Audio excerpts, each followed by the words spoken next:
Welcome to Get Over It, the consciousness transforming podcast for exceptional 21st century living. We have got a show for the ladies, and men you can listen to, but this is primarily for the ladies. We're going to be speaking with Cait Johnson and her book, Witch Wisdom for Magical Aging, Finding Your Power Through the Changing Seasons. And, for anybody over 25, this is truly the book for you. Anyone under 25, read it because you're going to get there one day if you're lucky enough to live that long. Now, the information shared on Get Over It uses intuitive and pragmatic insight to help you shift your consciousness to break through the blocks and release energy that is no longer needed. Yes, we're going to help you let go of the BS that is holding you back. And you guys know I always ask that question, are you truly ready to? And by the way, folks, BS is belief system. A bit about me for my new listeners, intuitive since birth. I'm a third generation intuitive with over 3 decades of experience supporting people to break through the blocks along their path. I'm a strategist for personal and professional transformation, revealing cutting edge information that enables you to prosper and thrive.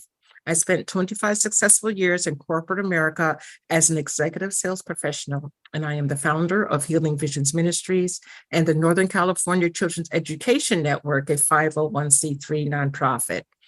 I provide consultations and healings in all areas of life that heal the mind, body, spirit connection, allowing you to live your very best life. Now, my clients tell me that I keep it real while providing them with accurate information to assist them along their journey as a spirit living a human existence. But they also say, if you really don't want to know, don't ask Monique.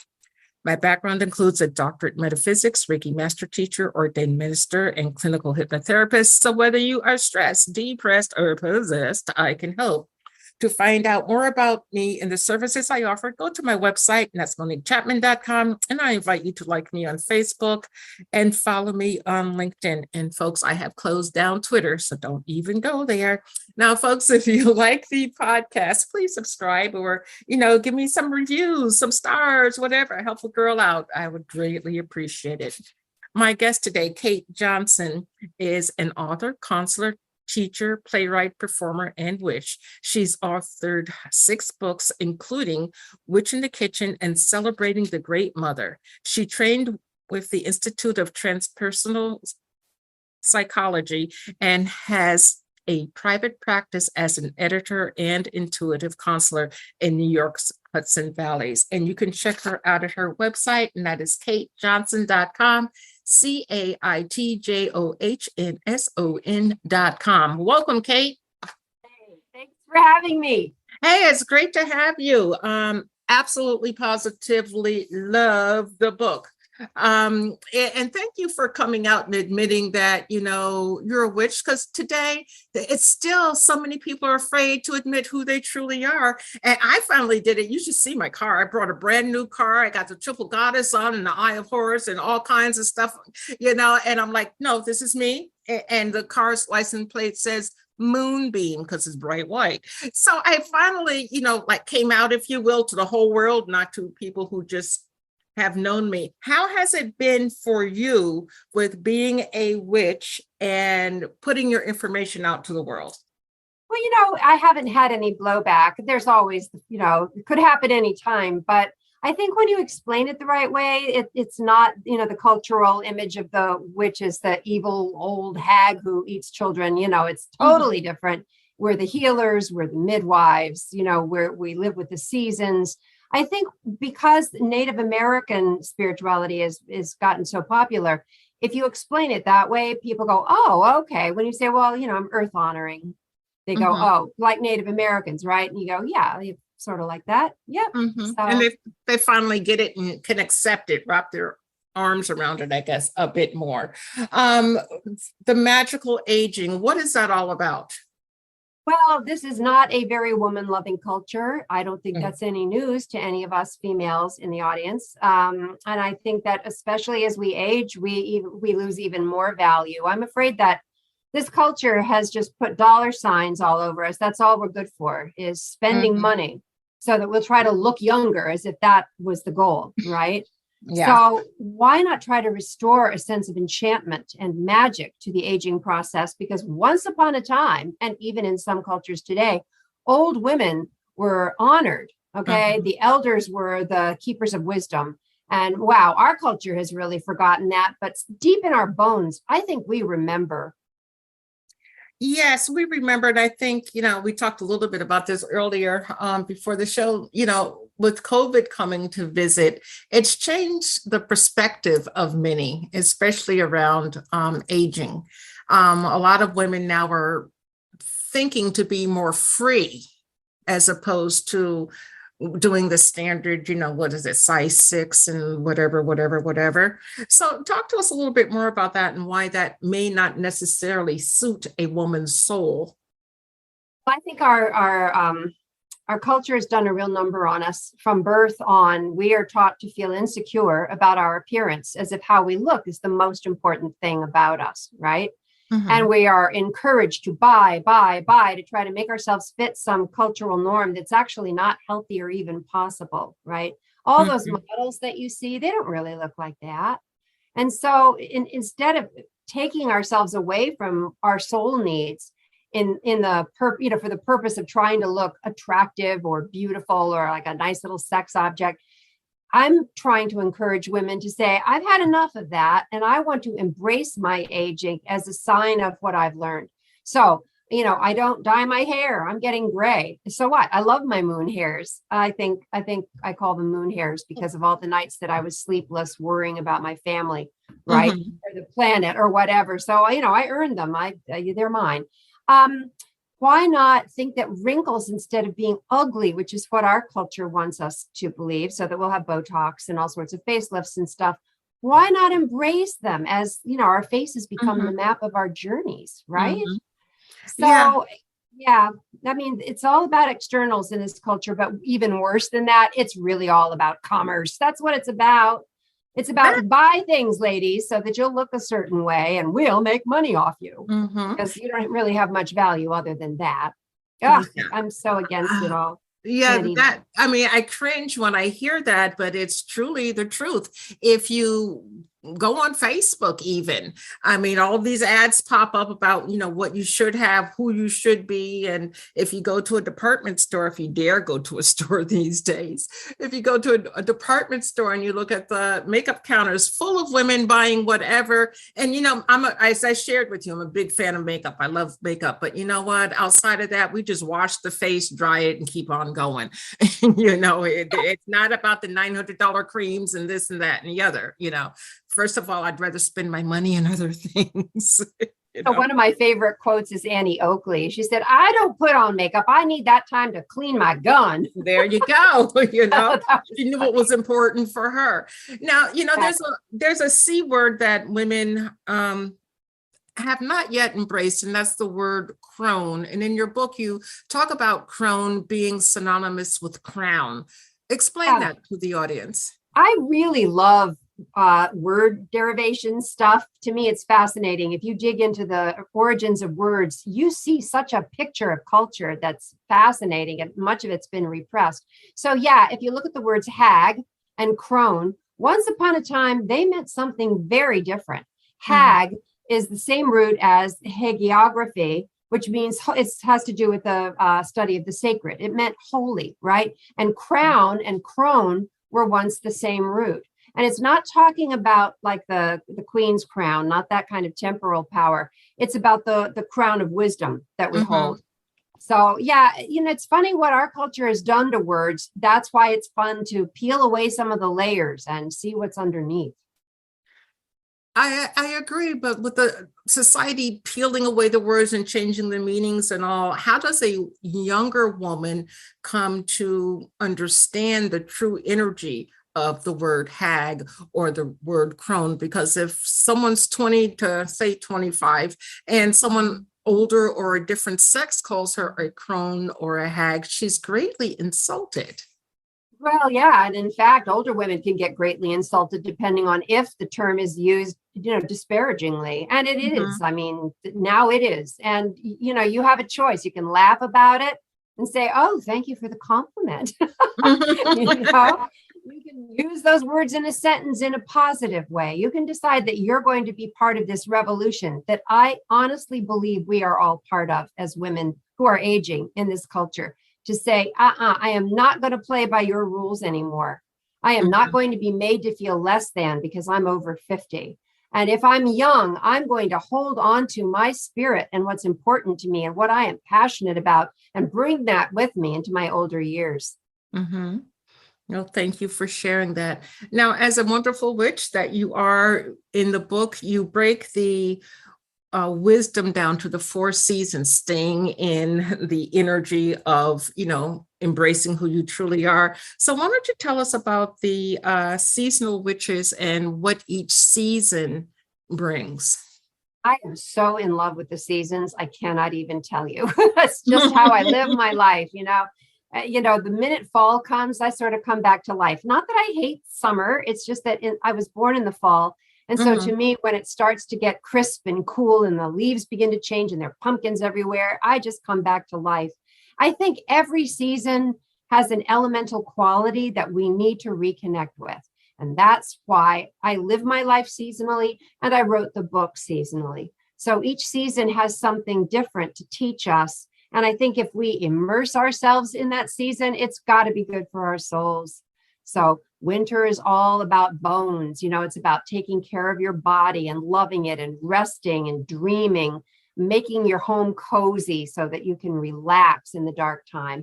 Spring is all about, liveliness, things coming back to life, youth, the flowers just budding, the little animals and birds all being born. It's about, for me, it's about feathers. In other words, dressing the way your soul wants to be. It's about finding your soul flock.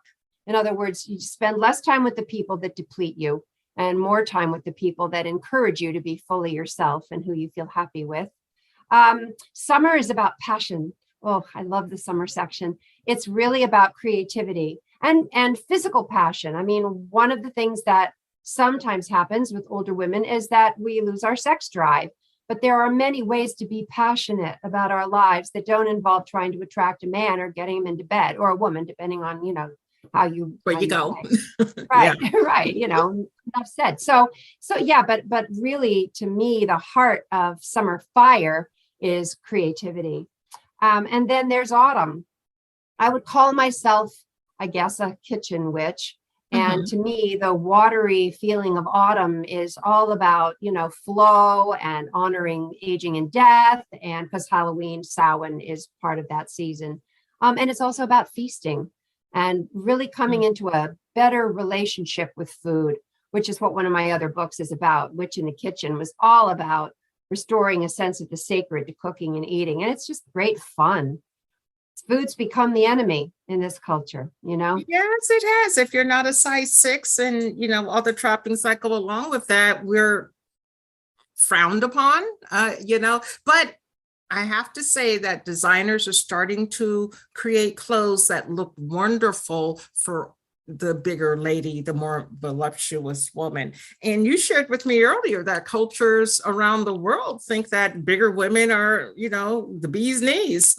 It's really true. Unfortunately, our culture is not one of them, but we are beginning to change. They are starting to use plus size models, which is fabulous. And I think they're beginning to realize that heroin chic is really not that chic. It looks unhealthy and it's, really bad for the people involved. So yeah, what we are at the beginning of a revolution, a good one. And it's fun to be part of it, to say, okay, the most important thing for me is to feel good in myself and to not go chasing after some youthful ideal that, I'm sorry, we're never going to be able to keep it up forever.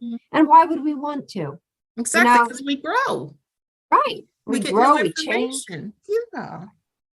Okay. Well, what is the most liberating thing that you have discovered about being over 65? Oh, the power of saying no. Oh my God. All my life, I've been a bit of a people pleaser. And so when someone says, oh, would you do so-and-so? It's always like, oh, sure. And then it's like, how am I going to do it all? It's really lovely to be able to say kindly, to say, wow, I wish I could, but I really can't do that right now. No, I can't. I've learned that, as Anne Lamott says, no is a complete sentence. It's also a spell. If you are into any kind of magic, if you say no, you are protecting your life force. You're Mm-hmm. protecting your boundaries. You're honoring what you need rather than striving to be loved by trying to be everything for everyone, which you really can't. No, you So, find yourself in a crazy house or, extremely depressed. right, or dead from exhaustion. Very true. Very Yeah. true. So being an older lady, how can we bring more clarity into our lives? How can we honor that wisdom that we have and bring it out in a clear way to share with others if they're looking to hear what we have to say? Well, that's a really good question. I think one thing to do is to form groups, find people who you want to hang out with and begin to talk about these things. And then it's like ripples in the stream. If each person starts talking about how they're perceiving aging as being very different from how our culture perceives it, then eventually, more and more people are starting to get on the bandwagon. Don't you think that's true? I mean, you're doing it right here with this podcast. Yeah, well, thank you. Yeah, and we just have to learn to be us and then act upon it. I mean, the no thing I'm getting better at, but I haven't mastered. However, I have mastered just being me, and I'm kind of unfiltered. So if it pops out, it's out there, And I finally learned not to make an apology for it, because you either are attracted to my light or you're not. And guess what? Either way is perfect. That's right. One of my very favorite quotes of all time is by, of all people, Dolly Parton. And she said, find out who you are and then do it on purpose. I think that's, really true. Many people don't know who they are. Really. Exactly. So if we haven't discovered who we are and we're over 30, how do we go about finding ourselves? Well, funnily enough, in my book, there are a number of really fun little quizzes and exercises and things to get you thinking about who you are, what you prefer, what element, for instance, you really resonate with. It's a wonderful journey. I am a counselor as well as other things. And that's one of the things I love to tell my clients is that, we work together, we're embarking on a journey. So get yourself a little notebook, a blank page notebook to begin writing down the log of your journey, because you're the captain of this, and write down what you dream, write down what your hopes are, write down what your preferences are. And pretty soon you're going to start getting a clearer idea of who you are. Okay. Talk to us about the older lady and sex, because some people think it's like, oh my God, that's disgusting. And other people are like, no, it's like carry on from when you were younger. So talk to us about sex. Well, as I said, because the hormones really do have an effect on us. And for many women after a certain age, you just don't have the desire for sex anymore. But that's not true across the board. And as a friend of mine reminded me, hey, people get plenty frisky in the nursing homes even, the life force is strong. All right. So what matters is that you feel sensual and good in your body, whether you have a partner or a good vibrator or whatever, to feel juicy and alive in your body. That's really the goal, isn't it? Not to just be a sex object for some man to prove his virility on, which is often, sadly, what happens when we're young, right? It does happen when we're young. But, when you said that, it brought up a story. When I was going through college, I worked part-time at a nursing home. And there was this lady, I can't think of her name, but I can still see her face. And she always had her mouth open, skinny little lady, silver hair. And she would go into the men's room and give them fellatio. And girl, she loved fellatio. So she was in this one's room and that one room, and they wouldn't chase her away, But I'm sure they didn't. She got her enjoyment, they got their enjoyment, and I was like, oh, okay. So the urge doesn't go away. You just have to, go along with whomever you are, Exactly. And I think really the whole point of it is fun and pleasure and intimacy. And unfortunately, I think we've all learned the hard way that you can have sex with someone, but not particularly be intimate with them at all, right? Exactly. There's a difference. Big difference. And so, I'm all about enjoying your body and, having more sensual fun with or without a partner. So, older women can lead the way on that one because they're not. Oh, it makes me so sad when I see young women that just are constantly looking in the mirror. It's all about them and how they look. And, their poor partners are like, well, hello, I'm here. What about me? Look at me for a change. Oh, dear. So, Or the ones that are looking in the mirror constantly, and the only partner they will have is a man who will support financially their look, as opposed to, two people coming together and building a life. Right, boy, you just nailed it. So yeah, there's a lot of real negative stuff to be undone in our culture, but hey, who else can do it except us? Partly because we just don't give a flying what people think of us so much anymore. Mm-hmm. When you're young, I think we're very outwardly focused. We want to please, we want to be loved. And when you get older, you're like, yeah, like you said a minute ago, it's like, well, if you don't like my light, then walk away. Yeah. Yeah. Fine. Right. How has it been through your research for women who are older to stand up for themselves more as they're older than when they were young? Oh, it gets easier. I'm here to tell you, most of the women that I know, I'm lucky. I have a lot of really great friends in intersecting circles. Mm-hmm. And many of them are truly activists now. When they were young, they were too busy chasing after their children or, taking care of husbands or parents or whatever. But after a certain point, hey, if you feel really passionately about something, like, for instance, the right of a woman to choose, mm-hmm. Many of us fought that battle years ago, and now here we are again. So, older women are not afraid to be mouthy. We are not afraid to stand up for what we believe. And, we become a real force for change, for positive change. That's really important, especially what's going on politically in this country. I mean, they overturned Roe v. Wade, and, I feel a woman has the right to choose whatever she wants to do. And it's up to her and whomever, whatever she believes in, to, come to a justification about that. But we have a bunch of men now telling us what we can and can't do with our own bodies. I mean, frightening. It's becoming more and more sort of authoritarian and totalitarian, but I'm hoping that there will be a positive change. It's very scary.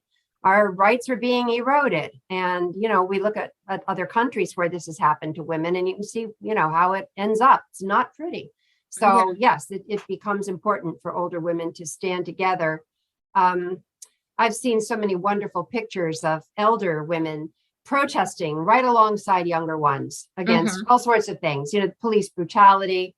God knows there's plenty of that going on. It's very enlivening to care enough about your culture to want to change it. Mm-hmm. In your book, you have many beautiful illustrations, and they're quite diverse. Tell us about that, why you chose such diversity. Well, I'm telling you, this friend of mine named Anya Aldrich is such a phenomenal artist. And I asked her if she would do paintings of the 4 seasonal witches. And I couldn't be happier with them. I'm telling you, it's worth the price of the book just for the artwork. Yes. It's in black and white, but also in color. I wanted every woman to feel included. I'm white. I can't help it. That's what I was born. But I wanted this book to be for women of all sorts of ethnic backgrounds. And I love what she did. Also, the cover is by another friend of mine. I'm lucky. I have very talented friends named Susan Millen. She also did the cover for Witch in the Kitchen. And again, I just think there's a sort of a Native American feel to it that I find really perfect. So yeah, I couldn't be happier with the artwork. Yeah, well, when I look at the cover, yes, there's the Native American, but, her hair, it's like a sunflower. Her face to me was like a sunflower. And who doesn't like sunflowers? They're bringing life. And, you have to smile when you see one. And I think that that's where we as women are finally going to accept ourselves as sunflowers and as beauty and wisdom. Love that. And by the way, if you look closely at the cover, there are elderberries on it. I thought that was really clever. Yes. Oh, wow. So you incorporated, there was a lot of symbolism in the cover. But folks, she has 4 full colored pictures that you could even frame if you wanted to. Unfortunately, they're back to back, so you'd have to pick your favorite 2 or buy 2 books and get all 4. But it's absolutely gorgeous. Now, Cait, when we go to your website, caitjohnson.com, what are we going to find there? Well, you're going to find more of the beautiful illustrations because I just think they're so compelling. Also, it'll give you a little information about the counseling work that I do. And I also work as a mentor with creative people, particularly writers, but not just writers. I have several clients who are artists as well. Helping people to bring their visions into creation. I just love that work. I'm working with someone now, actually, who lives in Cairo, who has a book about a pilgrimage that she took. To me, it's exciting to watch people tell their life stories or get something that they feel deeply about onto the page. So it'll tell you a little bit about all those services that I also provide. And there are also links to buy my other books, because they're still selling. Some of them are actually, they're all still selling. Good. I know. Fancy that. The woman has something to say that's, sticking. Yay. Hey. Well, tell us about your consultations. You're an intuitive counselor like I am. So tell us about that. Oh, it's such fun. We work with guided visualizations. We work with omen gathering. We do dream work. I do use tarot. That's my tool of choice, but certainly not exclusively. It's really about getting people to start trusting their instincts and knowing that their instincts are connected up with the great all, whatever you want to call it, the great spirit, the goddess, God, whatever. So to find that core of goddess or God inside the self that manifests in all sorts of magical ways, and then bring what you see in your visions or your dreams into reality in a very prosaic way. Such a great thing to do, to sort of join hands with your inner self. So for instance, if you have a guided visualization, I take people to a place I call the heart nest. It's such a sweet place to be, and usually have them reach in underneath the fluff into the little twigs of the nest and pull out a gift that then they look at, and then, bring that into your life. If you get a little red heart, go and get yourself a little red heart and put it on an altar, so that every time you see it, you're reminded that you had a message from your inner self, and it's an important one. Does that answer your question? That definitely answers the question. And, ladies and the men that are listening, you should do that, because that way you are embracing whom you are. Cait, our time is up, and I've thoroughly enjoyed having you. What pearl of wisdom would you like to leave for women today, or the population in general? One of my favorite stories came through a dear artist friend of mine who died far too young. And she basically said, we have life in 3 columns. There are the things we have to do, like eventually die, doing dishes and laundry, that kind of thing. Then there are the things that we love to do, the things that we're passionate about, that we really enjoy. The trouble is, most of us do things that are in the middle. It's not column A or column C. It's column B, which is all the stuff we think we should do. And she said, please, fewer of the things you think you should do and more of the things you love. And to me, that made so much sense. It does. And as you told me earlier, don't should on yourself. That's right. Don't should on yourself. Exactly. Okay. Well, I've really enjoyed our time together. Folks, please check her out. The book is Witch Wisdom for Magical Aging, Finding Your Power Through the Changing Seasons. And you can check her out at her website, and that's caitjohnson.com, CaitJohnson.com. Cait, I appreciate you. The listeners, I appreciate you. I appreciate everyone's time and attention. And please remember that the most important choice that you can make is what you choose to make important. Consider making the masterful choice of finding your power through the changing seasons. Abundant blessings, light and love to all. Agape.